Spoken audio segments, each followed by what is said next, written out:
Hi, Open Noters! Welcome to the Fort Collins Symphony's Open Notes podcast, where we enrich lives through classical music. I'm Norman Manzalis, the Marketing and Community Engagement Director, and with me is my co-host, Alyssa. Hi, I'm Alyssa Rago, the Education and Patron Development Director. In this podcast, we'll look behind the scenes of the professional music world and explore why music is for everyone.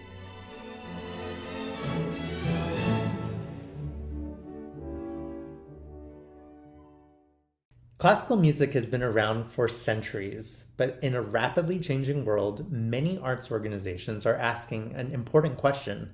How do we keep the music meaningful, engaging, and relevant for today's audiences? At the Fort Collins Symphony, that's something we think about every day as we work to connect our community with live music and create experiences that resonate across generations. Today, we're delighted to be interviewing Andrew Arceci to explore what it means to make classical music relevant today. Andrew is a performer, scholar, composer, and educator who has delivered lectures, masterclasses, and workshops at the Juilliard School, the University of Oxford, and Berklee College of Music, as well as serving as a visiting fellow at Harvard. Andrew is also the founder of the Winchendon Music Festival, a free, community-based festival that brings world-class artists and scholars into a small-town setting in Massachusetts. Through his work as a performer, educator, and arts leader, Andrew has spent years thinking about how classical music can build connections, inspire curiosity, and serve communities in meaningful ways. Andrew, thanks so much for joining us today. Thank you for having me. So, Andrew, this is Alyssa and my first time meeting you, and we'd love to get to know you a bit. Where are you calling from, and do you know your zodiac sign? So I'm in Umbria, central Italy, and the zodiac sign, I'm in Aries. Ooh, I love that What because about you too? I'm a Libra. I'm a Sagittarius. And so I got two fire signs here, so it should So be... watch out. Oh no, I might get burned. So, Andrew, tell us a little bit about where you grew up and what it was like growing up for you. I was born in Boston. My childhood was, I spent the formative years in Boston, but really Cincinnati. And when did music become a part of your life? It's always been there. My mother played piano. My father played guitar and mandolin. There was just always music around. My father was always listening to classical music, opera, and often Italian American, folk music. So there just was always music and music making around. But for me, I played piano when I was quite young, and then when we moved to Cincinnati, we couldn't find a teacher, and the school there had a very strong strings program. Mm. And I still remember that the teacher introduced violin, viola, and cello. Then the next day she introduced bass. And I was just very struck by the sound. I played upright and electric bass for several years, and then was planning to study both classical and jazz bass. But within that first year, I started exploring violone, which is historical bass, and viola da gamba. So I started doing more with historical performance. That's super cool. Wow.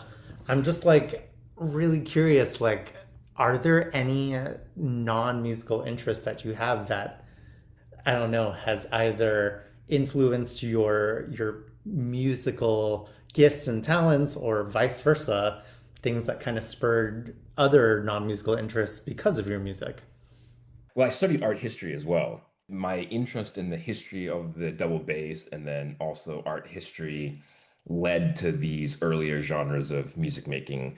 Renaissance, Baroque, and classical performance practice. And I was interested in the history, but I was also interested in the repertoire and how some of that works on modern instruments and much of it does not work on, say, the double bass. And so I was interested in these earlier instruments like the viola da gamba and violone. Oh my gosh.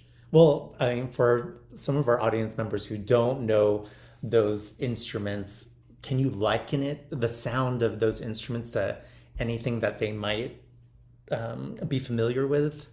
Yeah, so gamba means leg in Italian. So the viola da gamba is also known as viol, V-I-O-L in English. And it's held between the legs, either on or between the legs, pending the size. And it was an instrument that was used throughout the 17th century into the 18th century. And of course, I've recorded on that instrument, and many colleagues have. But it's like a bowed guitar.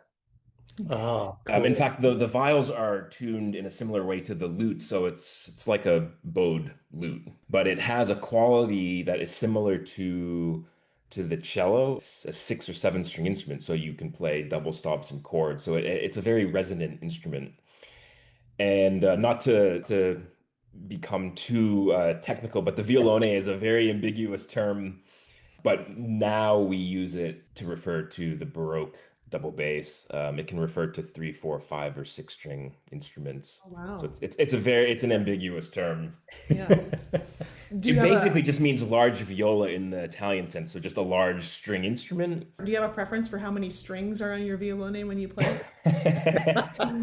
Well, it's interesting because one can only have so many instruments, and obviously, also travel and play different music than people in the past. So one has to be flexible. I definitely have borrowed or rented instruments, when I've been on tour, and you think you may get a 3 or 4 string, and you may get, another instrument. I have several instruments with different strings, and I use different tuning systems. So, there's an element of rock and or pop music making where people will change the tunings.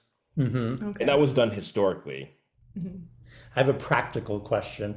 Is it Sure. challenging having to travel with these various types of instruments? Because Yes. I mean, I play the flute, and so I can literally stuff it in my backpack, put it underneath my seat. No one's probably ever bomb swabbed your flute.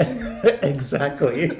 Has anyone But ever bomb swapped to answer your question, wood yes, instruments? I mean, there's this classic joke, right? That if I'm carrying a violone, most people just assume it's a bass, but still, yeah, it's hard to move around. I do travel quite a lot, and sometimes I will take one of my instruments, sometimes I will just travel with my bows. There's a network of players, and Yes. um The Violone Society. The call But list. this is one of the big issues. Airlines will treat, instruments differently, and I've been in a situation where agents with the same airline will state different policies. So it's a hassle, and you have to be very careful, if you are giving your instrument to a TSA agent who, even if you pack it correctly, the person may or may not repack it correctly. Oh gosh, And the so, if you're worst. lucky, you can be there with the TSA agent, but you may or may not. And so there are just several layers of stresses. Many cello, viol, and bass colleagues will try to borrow an instrument or rent an instrument. If you're doing a long tour, it's maybe different. But before, you were talking about traveling with the flute. I've definitely been asked, don't you wish you played the flute many times? I mean, it's a beautiful instrument, but yours sounds so intriguing. I just had to ask. So, Andrew, why do you like classical music? That's a good question. I like all music. I trained as a I trained as a classical musician. I've always been just struck by the patterns, the textures. I work mostly as a classical musician now. I work in a few other genres. I work a folk ensemble. It's more of a fusion ensemble. We pull from classical traditions, but I think to answer your question, I just have always loved classical music. Loved the instruments. I have always loved the historical aspects, but I have also always loved exploring other genres and just sound in general. Mm. Hmm. Wow, I'm so curious about this fusion.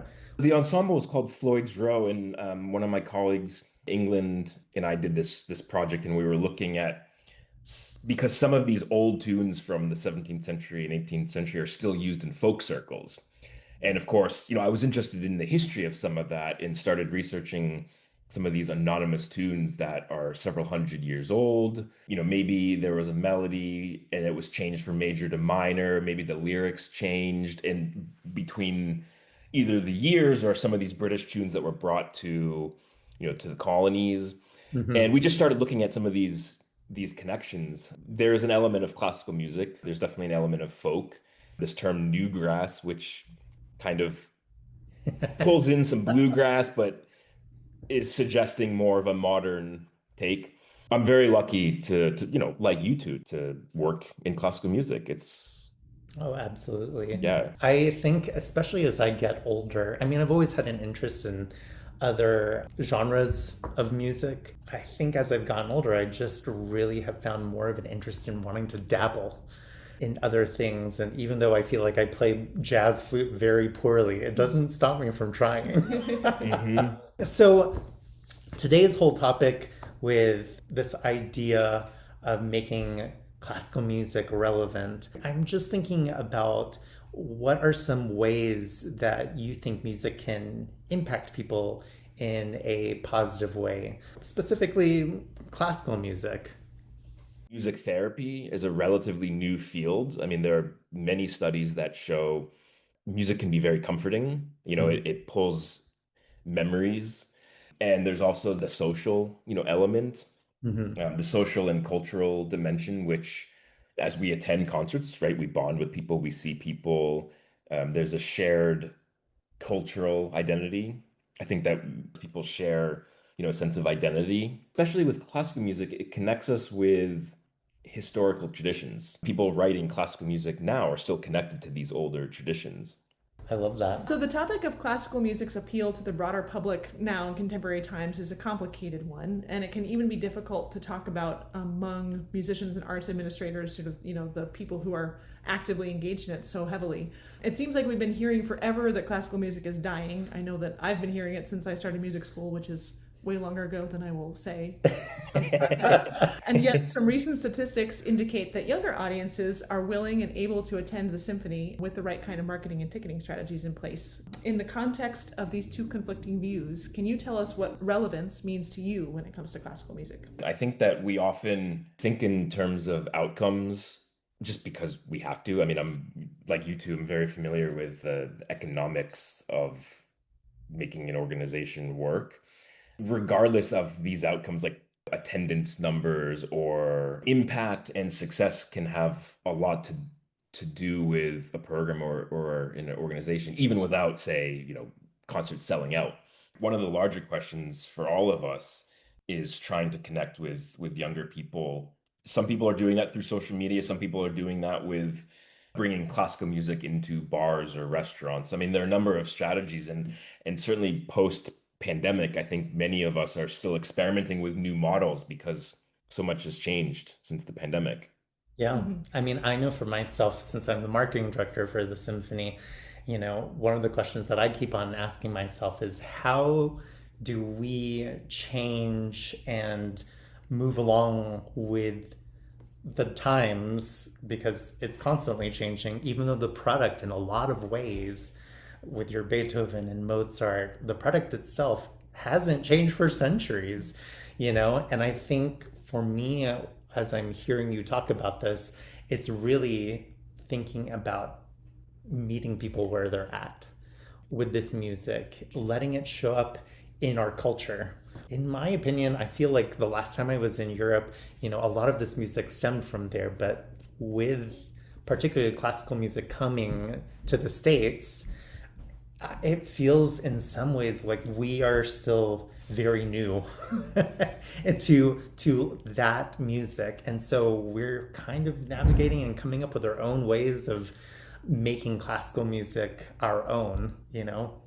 Definitely, that's a great point.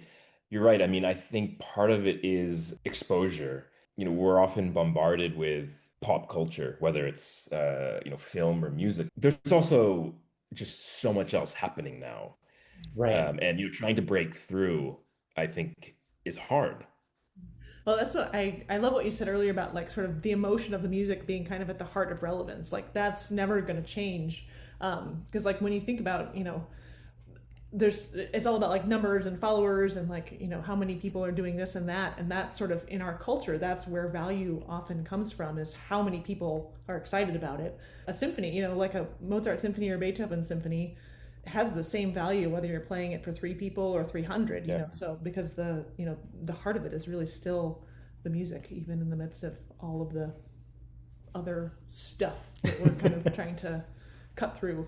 I think that's one of actually that leads to or touches a little bit of my next question, which was going to be about some of the barriers that make classical music inaccessible. And I think just that idea of like there's so much going on, it can seem really hard to hit classical music because there's so many things coming at you all at once, especially with the advancement of technology and it being Yeah, used so definitely. regularly.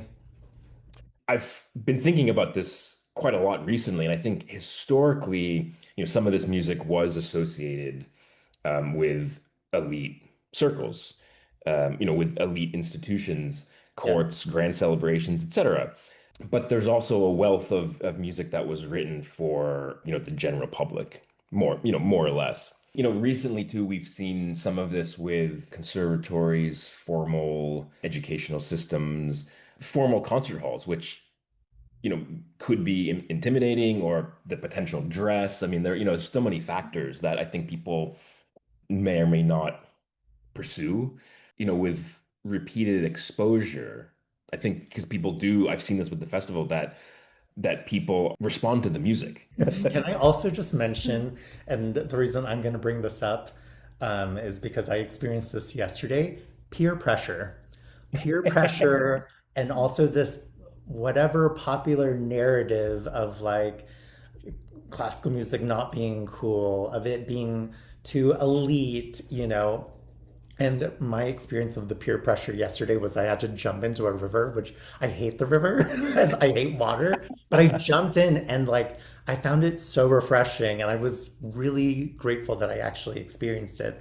And the thought crossed my mind this morning as I was thinking about this podcast and this particular question was, the peer pressure of other people who say these things that popular music is uncool or whatever. I just keep on thinking, well, you should go in there with an open mind. And sometimes I think too, what you were saying, the barriers and the people and the stories. Sometimes I think this idea is perpetuated by other people. Sometimes even inside the classic Definitely. symphony hall, and I just keep on thinking, what if we could get our listeners to not just rave about classical music, but also get them to understand that it is a community and that it should be really open. And, if even if this is your first time listening to classical music, if you have a positive experience, my thought is that you will want to come back. You will feel like this is somewhere that is accepting of you to be a new listener of this type of music. And so I just wanted to put that public service announcement on this podcast. And now he's going to go jump in a river again because it was so fun. Yeah. But I just want to say that, like, for all of us who do love classical music, I think it's really important that we also be open to other people and make sure that we are inviting and not perpetuating this idea of being elite or, oh gosh, I can't believe you clapped in between a movement. How dare you? It's just kind of like, well, we don't know that person's story, and maybe this may be the Definitely. first And time. also, and also historically, I mean, we have treated these things differently too, because some of these practices come from the 19th century. So, well, I've been at concerts where conductors have invited people, if they enjoyed a movement, to clap between movements. Hmm. I've encouraged patrons to do that at some programs, not all. I mean, I think it depends on the situation. Sure. But even, concert dress, I mean, that comes from a certain time period, a certain aesthetic. Many orchestras are transitioning away, for the male, transitioning away from the black tie or the white tie and moving more to all black. Hmm.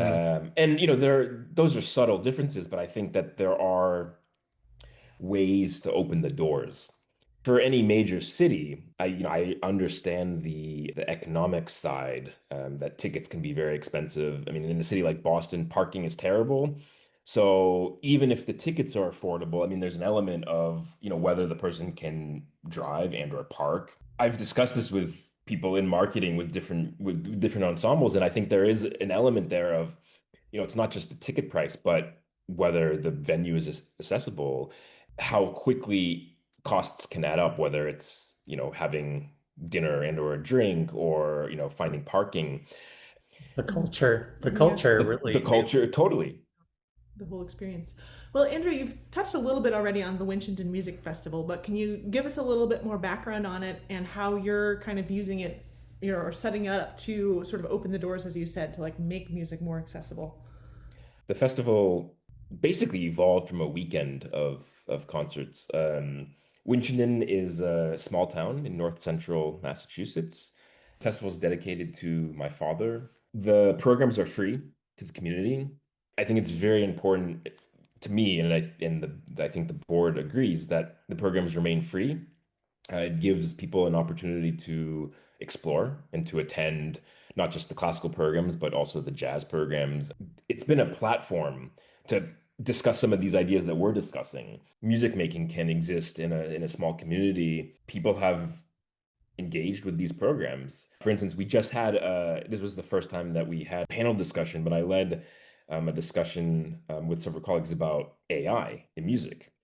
And it was fascinating because it's a big issue now. A colleague of mine who specializes in historical musicology, he brought the historical element. We had a few composers, we had a lawyer. So there are a number of angles. And I think that this is just an example because I think that often we find these conversations at universities or science, you know, Right. uh, A conference. conferences, Yeah. right? And I think that the festival has tried to bring some of these ideas to the Winchendon community, but also the surrounding area, which is essentially New England. Well, I really appreciate just how you are really using this idea of variety to help capture and also, in some ways, educate audiences about how music itself is evolving and still living and breathing. But for you as a musician, how do you balance your artistic fulfillment with what the audience wants? Are you thinking about the music or the audience when it comes to your programming? It changes from year to year, Hmm. and in full candor, much of it is tied to the funding. Sure. Uh, Fair enough.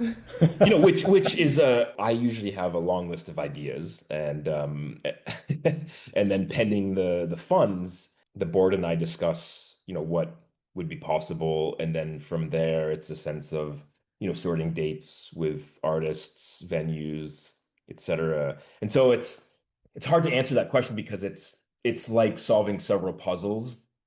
For sure. uh, we try very hard to balance the funds with interesting programs, but also to have that variety. And Hmm. we've always had, at least one or two classical programs, and then, one or two jazz, and then we've had some world programs. And I think that we've been able to sustain that because people do like the variety.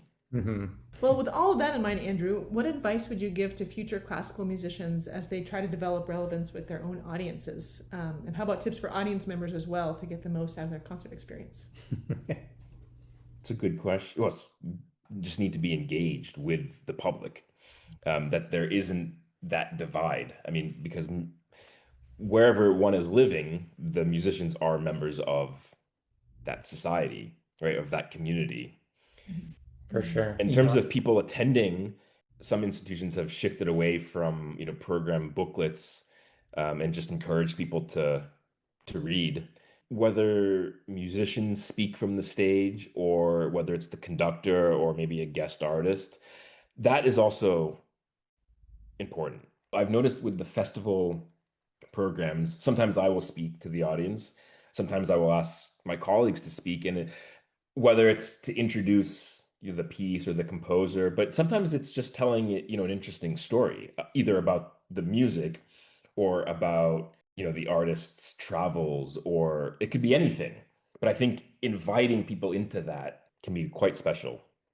Well, I think it adds an element of humanity to Definitely. the art form for sure. And, as far as this idea of just like classical music and the musicians that are part of it, I think just in general, symphonies or institutions that are part of whatever community that you're in is what makes that institution unique.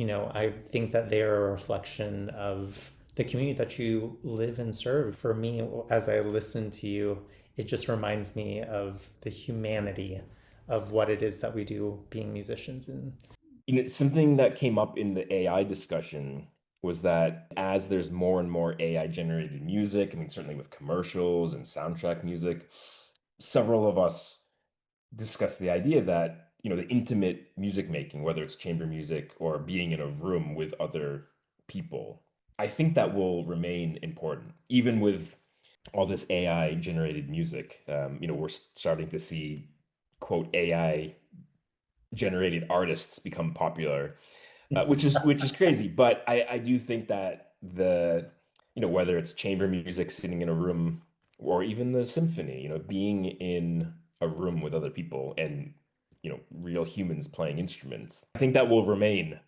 Yeah. Yeah. Well, I think with that note, like this is just a perfect way to end this conversation, but not until we do our little rapid fire round. So this is just a fun thing that we like to do on the podcast, Andrew. Okay. And you are not going to be immune to it either. If you must participate. So before we wrap up, I've just got a couple of questions for you. All right, so here we go. You ready? Yes. All right. Favorite classical piece? I'll say is the most recent, Handel's Water Music. Oh, that was a good one. Yeah. How about your favorite non-classical music piece?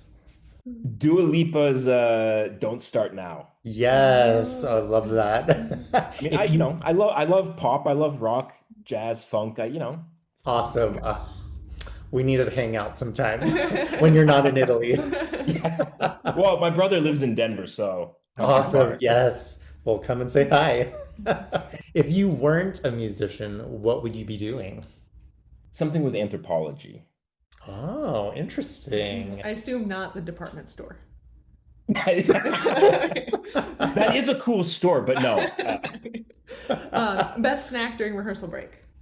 An apple, maybe a Cliff Bar. Yes. Good choices. Something quick, something easy. Are you a coffee or tea person? Mostly coffee, but I like both. Same. Honestly, same. Depends on the time of day. Favorite music joke. Okay, this is actually, so a colleague just told me this, and I have to apologize up front because I know you're a violist. Viola jokes. There are so many viola jokes, but this could be applied to any instrument. So an orchestra had a long run of shows, and one night the conductor was sick. Violist stepped in to conduct. The show was fine. The next day, the violist returned to his seat, and the stand partner said, "What happened? Where were you last night?" It's pretty good. I mean, it could be applied to any instrument. Yeah, actually, yes, I'm familiar with that viola joke. So. I had never heard it. It's a good one. It's a good one. Yeah. Yeah. And well, for listeners who aren't aware, the viola is definitely the bullied middle child. It's such a great instrument. It's okay. It's okay. No, it really is though. I mean, the inner lines. Yeah, I mean, I agree with that. I would rather play a Brahms symphony than listen to it in the audience because playing the viola part is just so you get such this rich texture and understanding that not that it's not there when you're listening to the whole symphony, but it's just being in the middle of it is so juicy. So that's my plug for being a viola player. Well, Andrew, thank you so much for joining us today and sharing your insights with us. It's been wonderful to get to know you and to really dig into this topic with you.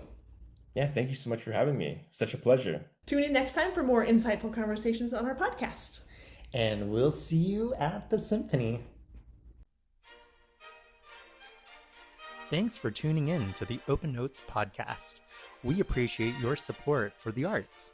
We'd love to know what you want to know, so send your questions and suggestions to podcast@fcsymphony.org.